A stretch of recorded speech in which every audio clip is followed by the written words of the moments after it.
এখনকার বউ মানুষ তার স্বামীকে ভাত আন দিয়া খাওয়াইতে কষ্ট পায়, আর কাজের লোক ভাত আন দিয়া খাওয়াবে, এটা তো আরো কঠিন কাজ। থাকিবে না, বাপের বাড়িতে পালাবে। এত ঝামেলা আমি সহ্য করিবার পারিম না।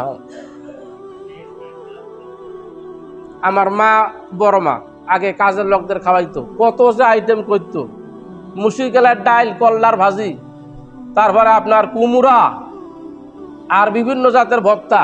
কাজের লোক খাবে, একসঙ্গে বসিয়ে খাইতাম। এখন এই সিস্টেম নাই, চলে গেছে, আউট হয়ে গেছে, আধুনিক হয়ে গেছে আমরা।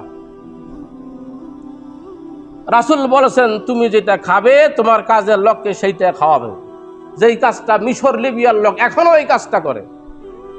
আমি যার চাকরি করেছিলাম তার মা আমাকে সকালবেলা একবার কল দেয়, মোহাম্মদ ইনতা ফাতারতা, তুমি নাস্তা করেছো?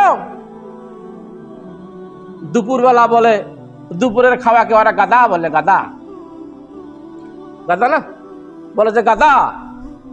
আমারে কল দিয়া বলে যে মোহাম্মদ ইনতা গাদা, বলে মেজাল, দুপুরে খানা খাইছো না এখনো বাকি আছে? যদি শুনছে যে এখনো খাই নাই, 2টা পার হয়ে গেছে, তার ছেলে কল দিবে, তার ছেলেকে কল দেয়, তোর কাজের লোক এখনো খাই নাই, খোঁজ রাখিস। ইশার নামাজের পরে আরেকবার কল দিবেন, তা আশাইতা ওরা মেজাল, রাতের খাওয়াকে ওরা আশাইতা আশা বলা হয়।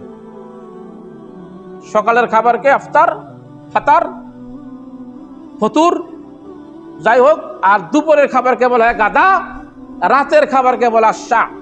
কিন্তু আশাইতা ওরা মেজাল, রাতের খাওয়া খাইছো তো না খাইছো? যদি বলি যে খাই নাই, তাহলে আর কাম লাগি যায়, রাত এত বড় হয়ে গেছে তুমি এখনো খাও নাই। তারা শ্রমিকদের এত দাম দিত, আমাদের কাছে শ্রমিকের মর্যাদা হয় না। শ্রমিক আমাদের কাছে তুচ্ছ।